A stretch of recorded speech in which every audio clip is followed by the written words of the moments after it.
The woman had an unusual hobby. That was standing by the window peeping every move of the neighbor. But she never thought that her hobby would one day cause a disaster. The woman's name was Anna. On a snowy night, Anna's family of 3 was driving to the mountains for skiing. This seemed like a happy family, but there was a hidden crisis. Anna had an affair. On the way, her husband Ed couldn't stand this fake happy family anymore. Ed quarreled with Anna. Her phone slipped down. Anna bent down to pick up her cell phone and caused an accident. The car skidded, spinning in the air. When Anna woke up again, her daughter and husband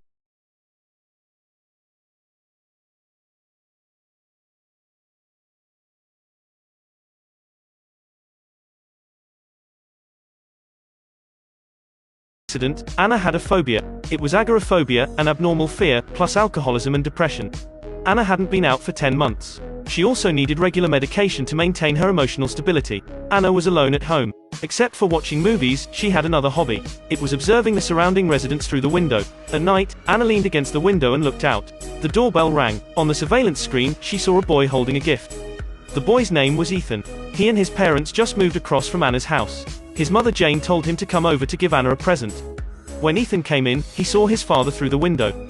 Anna herself was a psychologist. Due to professional sensitivity, she found in Ethan, there was an inexplicable fear of his father. So in the living room, Anna talked to Ethan for a long time, and before he left, she borrowed him some discs to watch. Soon, Halloween came. David came to Anna's house. He was an artist, who just rent Anna's basement. David said he was going to Brooklyn, so he came up and asked Anna what help she needed. He could help Anna prepare some candies so that the children could play trick or treat. But Anna had long lost interest in festivals. She was going to turn off the lights at night and pretended that there was no one at home. But the children didn't think so. In the evening, the children frantically threw eggs at Anna's house. Anna couldn't stand it. She opened the door. A dazzling light came in. Anna fainted directly. When she woke up again, a woman appeared in front of Anna. "You are Jane, Ethan's mother?" Anna spoke without thinking about the woman's name. Anna began to talk enthusiastically to the neighbor about some family affairs. Soon, the distance between the two women was shortened quickly. Anna liked the earrings on Jane's ears very much, so Jane gave them to her before she left. Anna drew a painting herself. Before Jane left, the doorbell rang again. This time, a man with white hair knocked on the door. He was Ethan's father, Alistair. Alistair asked Anna if any of his family members came to see her tonight. Anna had talked to Jane and Ethan before. In her thinking, Alistair was not a friendly man, so Anna said no one had come. Anna was still sleeping the next day. She was awakened by the noise downstairs. Anna immediately called the police. She went downstairs while calling the police. It turned out that David was back. What a false alarm. David just came to Anna's house. He wanted to borrow an unpacking knife. David told her that the light on the top floor of her house needed to be repaired. It was too dangerous if she let it be. At night, a scream reached Anna's ears. Anna hurried downstairs. The scream came from the rustle across the street. Anna dialed Ethan. Ethan said nothing happened in his house. At this point, a phone call came in. It was Alistair who called. He told Anna to mind her own business. He and his son were the only ones in the family. There were no screams. After hanging up, Anna still didn't give up. She opened the basement door and asked David if he heard the noise. But David didn't hear it either. Anna took out her camera, continuing to observe every move across the street. After observing for a while, Ethan came out of the house. He knocked on Anna's door. Anna asked what happened to his family. Ethan just said that his father was not a bad man. It was just that he needed to vent it on someone when he was under pressure. Anna hugged Ethan to give him some comfort. She told Ethan to come any time. David left again during the day. Anna was at home alone. She lied on the ground tossing and turning, thinking aloud. It seemed that her condition had worsened again. That night, Anna was still stalking the family across the street. She saw Jane arguing with her husband. Jane flew into the wall. She seemed to have been beaten. What was more terrible was she had a knife stabbed in her stomach. Jane put her bloody hands on the window and shouted out for help. Anna immediately called the police. Then she took an umbrella and opened the door, ready to save Jane. But after all, she hadn't been out for too long, plus the tension the situation brought, Anna fainted again.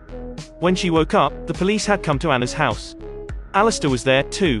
It frightened Anna. Alistair denied her accusation that there was a murder in his family. If there was any, he couldn't just get away with it. Anna asked Alistair to call Jane out. Something incredible happened. Jane did come out, but she and the Jane who had been talking with Anna were not the same person. She also confirmed that she had never seen Anna. Anna was speechless. She had to put her last hope on Ethan. But Ethan also said that she had never met his mother. This strange family of 3 suddenly made Anna speechless. Anna didn't admit it was her illusion, so she decided to find the truth. After an investigation, Anna found out that Alistair's former female assistant had fallen off a building not long ago. Then the rustle moved here. The reason was unknown. One day, Anna pursued her cat and ran into David's room. In there, she found Jane's earrings. Did he have anything to do with Jane? At night, Anna was using the computer, browsing through her usual pictures of the Russell.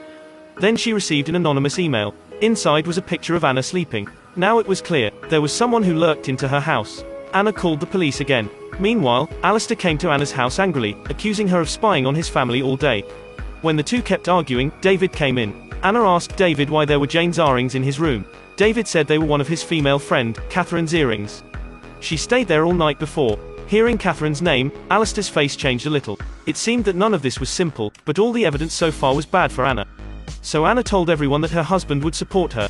He would dig up the truth, but the police told her that her family had died. It turned out that since the accident, Anna developed paranoia. She always thought her husband and daughter were just separated from her. After hearing the truth, Anna slowly fell into the memory of the car accident. When she got back to her senses, she also accepted the reality. She apologized to everyone present. The next day, Anna ground a lot of powder, also recorded a video. She decided to end her life, but she still couldn't make up her mind. She could only look at the photos on her cell phone, looking back to the past. When turning to one of the photos, Anna stopped. In the picture, there was a red wine glass. And the face on the wine glass was exactly the woman who was talking to Anna that night. Anna was ecstatic. She was not an illusion. Then David came to find her. Anna was surprised and showed David her discovery. David finally told Anna the truth. This woman was not Jane. It was Catherine. Catherine was Ethan's biological mother. She had been on drugs. Ethan and his father were trying to avoid her, so they moved here. Between David and Catherine, there was a relationship. Catherine had said it herself. Anna recalled the conversation. Indeed, that woman never admitted that she was Jane. It was all Anna's wishful thinking. Catherine came here to blackmail the Russells. David didn't care whether she was dead or not. Then David left. There was a noise outside the door. A man in a hat came in. It was Ethan. Ethan was holding a knife. He told Anna David had been killed. It turned out that Ethan just seemed naive, but actually, he was a wicked man. His father's female assistant and his biological mother were all killed by him. He stole Anna's key and lurked at Anna's house for a week. Why did you kill Catherine? Because Ethan thought she didn't play the role of a mother. Just when Ethan relaxed his vigilance, Anna hit Ethan with a wine bottle, then took the opportunity to climb up the roof. They fought on the roof. Finally, Anna pressed Ethan on the skylight. Due to years of disrepair, Ethan fell through the skylight.